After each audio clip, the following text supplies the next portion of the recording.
The Jergens Journal featuring Walter Winchell. Mr. Winchell, whose famous column appears in the New York Daily Mirror and other newspapers with more than 25 million readers, is brought to you by Jergens, the lotion for soft, smooth, romantic hands. Trust the makers of Jergens lotion to bring you real beauty news. It's their new cosmetic, Jergens Twin Makeup, favorite of Broadway beauties. How exciting. This perfect shade match of cake makeup and powder makes me twice as lovely. So said enchanting Jean Sorensen of Broadway's famous Latin Quarter. Yes, Twin Makeup means twice the loveliness instantly. Brings you skin-smoothing Jergens makeup cake plus matching Jergens velvetized powder, both in one box. $2 value for only $1. An exclusive creation by Jergens beauty experts for complexion glamour not possible with cake or powder alone. 6 shade pairs in Jergens Twin Makeup. Check first with Jergens powder, 10 or 25-cent sizes for your shade. Then, like Broadway stars, get this perfect-for-you shade in Jergens Twin Makeup for a twice-as-lovely look. Now to the editorial room of the Jergens Journal and Walter Winchell. Good evening, Mr. and Mrs. North and South American by shortwave overseas. Let's go to press. Flash, Manila. General MacArthur reports a new and spectacular victory for the Australians in Borneo. They have just captured Mount Batochampa, a very important Japanese fort. Brussels. King Leopold is a king without a country tonight. He has refused to abdicate, but just announced that he will not return to Belgium. Washington, D.C. Mr. James Bonds, until this week a secretary at the White House, became a bridegroom for the second time today. His bride is Mrs. Betty Smith. They were married at Warrenton, Virginia, a few hours ago. New York. Hollywood columnists are trying to check the New York rumors tonight that Myrna Loy, the star, may not marry Captain Gene Markey because of Colonel Alan Mickle. Hollywood, California. Buddy Rich, the star drummer in the Tommy Dorsey Orchestra, and lovely Jean Sutherland, a Dixie darling, will elope to Las Vegas, Nevada at midnight tonight. The bride-to-be is from Washington, D.C., and was born at Romney, West Virginia. Portland, Oregon. Carolyn Burke, the actress and the daughter of a Portland, Oregon department store owner, will be married in the fall. The groom-to-be is Naval Lieutenant Cyrus M. Adler, wealthy Chicagoan and owner of the Planetarium. New York City. Ex-Senator Robert R. Reynolds and his American Nationalist Party will be thoroughly debunked again this week. The Scripps Howard chain of newspapers tomorrow will start Eugene Siegel's exciting expose in 20 American cities. Jacksonville, Florida. Many letters and telegrams sent by officers and enlisted personnel stationed at the Navy Air Base at Jacksonville, Florida, complained to me that while they sweltered all week in the heat, 200 electric fans were given to German prisoners of war. Behind the international front, New Delhi, India. Admiral Mountbatten is closing in on Singapore, waist-deep in the waterlogged rice fields. His jungle troops have cut Japanese communications in the north. The British East Indies battle fleet is standing off Singapore with orders to accept general action. The Japanese admiral, to date, has refused battle. Paris. The Big Three meeting at Potsdam will be a tremendous success. Generalissimo Stalin has told a high-ranking member of the church that he, Stalin, wants to settle all problems fairly and peacefully. Note, in spite of interfering politicians. Chongqing. Stalin and Dr. Song of China have reached deep understanding on China's problems, if not immediate solution. Tokyo is diplomatically frantic tonight. Athens, Greece. A three-way showdown is due in Greece between Stalin, Churchill, and Tito. All cards will be on the table at Potsdam. That means, ladies and gentlemen, that all fingers will again be on the triggers at Athens. Washington. Mysterious activity has started in the capital to urge American owners of German bonds to ask for a soft peace. Leading the list are names of several leading New York bankers. They will be asked to spearhead the soft peace drive.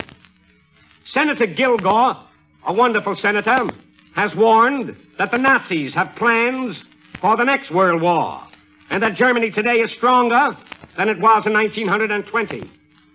Mercy to a Nazi means murder for your son in 1965. Washington.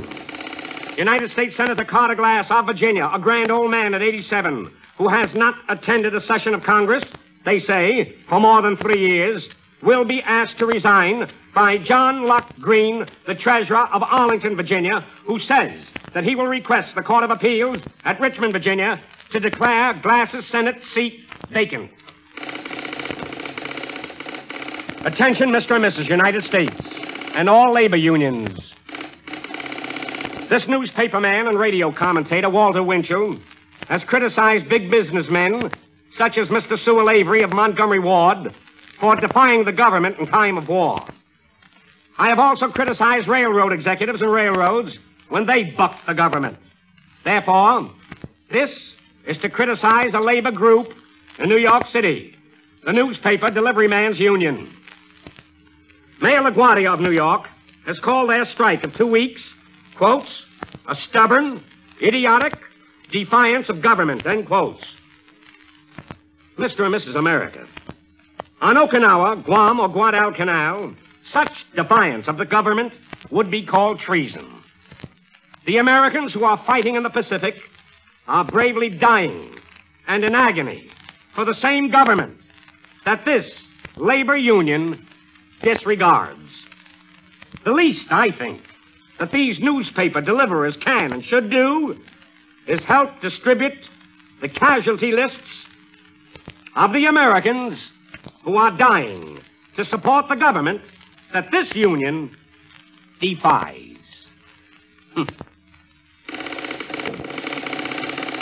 The New York and Washington ticker.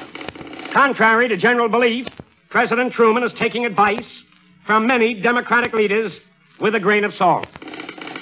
Washington. President Truman's strengthening of his cabinet is preliminary to placing all government agencies under the cabinet. Washington. A general shakeup of American ambassadors is due after the return of the president. In my opinion, this expected shakeup is long overdue. The Democratic big city bosses of New York are ready to fight it out with labor. This means that Mr. Truman must settle the fight, or the next president will be a Republican. Washington. Last Sunday night, I reported that Secretary of War Stimson's resignation would take place this week. I am now told that it will be delayed until the president returns. Mr. Stimson, ladies and gentlemen, is not too well and needs a rest, but he has done a very fine job in this war. San Diego. One of the rumors of tonight, an unconfirmed rumor, concerns Jimmy Roosevelt, one of the sons of the late president. Jimmy Roosevelt, they say, may be persuaded to run for governor of California. A reporter's report to the nation. Debunking the bunk department. New York. The house located at 14 East 71st Street, New York City, was purchased a few months ago by the so-called Viking Fund Incorporated. The New York Times reported that it is an endowed foundation, quotes, engaged in scientific research, end quotes. Well, is that so? And what else is it? I charge here and now, ladies and gentlemen, that Hermann Goering's pal, Axel Wennergren, actually created this so-called fund, this so-called Viking Fund Incorporated. I also charge that this chum of the big shot Nazis gave big money to it and was the brains behind it. Axel Wennergren's corporations are now on the American and British blacklists. Therefore, how can this pal of Nazis be allowed to establish or give money to anything in the United States? Just who in Washington permits this? And does he really think that he can get away with it while some of us have a microphone? Omaha, Nebraska. This reporter recently stated over the air that charges would be made about the sale of the Nebraska Power Company in Omaha. Various executives of the SEC in Omaha and in Washington, along with my own editor in Omaha, reported that Winchell's story was not true, etc. That was about a month ago. This week, the United Press revealed that a congressman in the House of Representatives had charged swindle in the sale of Nebraska Power. In short, the United Press confirmed another Winchell exclusive of a month earlier as usual. I did not and do not state that there was any swindle in this deal. I merely reported first that there would be a big to-do about it, which my own paper in Omaha laughed at on its front page, and with a paper shortage, no less. As did some SEC officials at Washington. Oh, boy, we sure do have some dopey editors in Omaha, Nebraska. Washington. And here is the bunk of the month. You may recall, ladies and gentlemen, that Senator Eastland of Mississippi recently openly charged that French Negro soldiers had attacked and ravaged German women in the subway at Stuttgart, Germany. The Army immediately denied it. It may be true for all I know, Senator. I really don't know whether there was any ravaging or anything like that. But this is to debunk one part of the statement, that it happened in the Stuttgart, Germany subway. Ladies and gentlemen, and Senator Eastland of Mississippi, Stuttgart, Germany has no subway. And now, Mr. Jim Bannon and Company for Jergens, the gem of the lotions. I'll be back in a flash. Here is Miss Sally Andrews, Jergens beauty consultant, full of shopping news. I have been shopping, Jim, and you should see the crowds around perfume counters. Lots of men from overseas are coming home, and I guess the girls want to be especially nice to come home to. So, did you see crowds buying Jergens lotion, too, Sally? Now, Jim, if a girl is smart, she already has Jergens lotion. She uses Jergens all the time for nice, smooth hands. You know, young wives of Army and Navy men use Jergens lotion nearly 3 to 1. For hands of welcome home softness, Sally? I think so, Jim. And they're right to use Jergens. Oh, yes, it's like professional hand care when you use Jergens lotion regularly. It's the hand care the Hollywood stars use, 7 to 1. That's true. You see, 2 ingredients in this lovely lotion are so notable for skin smoothing and softening, they're just what many doctors order. Easy to use, no disagreeable oiliness, no stickiness. Like so many other loved and loving women, for the dearest soft hands, use this famous Jergens lotion. Now back to the editorial room of the Jergens Journal and Walter Winchell. Attention, Los Angeles. The patriotic people of Los Angeles are staging a very great, big rally next Friday night, July the 20th, at the Olympic Auditorium at 8 p.m. That's 8 p.m. next Friday night, the 20th, at the Olympic Auditorium. Please be there, not only to see many Hollywood stars, but to convince a notorious rabble-rouser who holds a meeting the very same night in L.A. that there are more of you than him. And now to beat the red hand around the clock. Attention chorus girls, especially in New York City. The USO camp shows want 200 chorus girls at once to dance in redeployment areas in this country, not overseas. Top salaries will be paid. Please apply next Thursday and Friday at 4 p.m. to Mr. H. Cribbett, USO Workshop, 102 West 39th Street, New York City. USO Workshop, 102 West 39th Street, New York City. Attention bookstores. You will be getting heavy orders for 2 new books due for release this week, or at least by July the 30th. The title of one of these surefire bestsellers is Time Bomb. The publisher is Arco. The other bestseller is titled Spies and Traitors of World War II, published by Prentice Hall. Americans probably will find the names and the lowdown, the very, very low down, of some of their neighbors in both books. And that, ladies and gentlemen, winds up another edition of the Jergens Journal until next Sunday night at the very same time. Until then, and with lotions of love, I remain your New York correspondent, Walter Winchell, who passes this along to President Truman. Napoleon proved that you cannot take the Russians by steel. Hitler proved that you cannot take the Russians by storm. Therefore, somebody ought to try just taking the Russians as friends. Good night.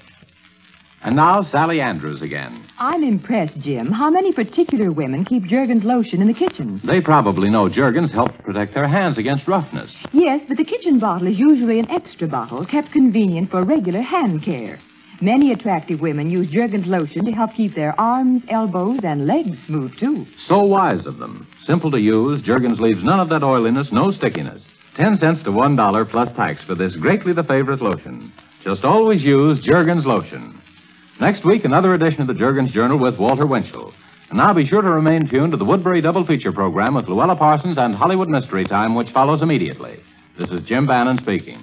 This is the American Broadcasting Company.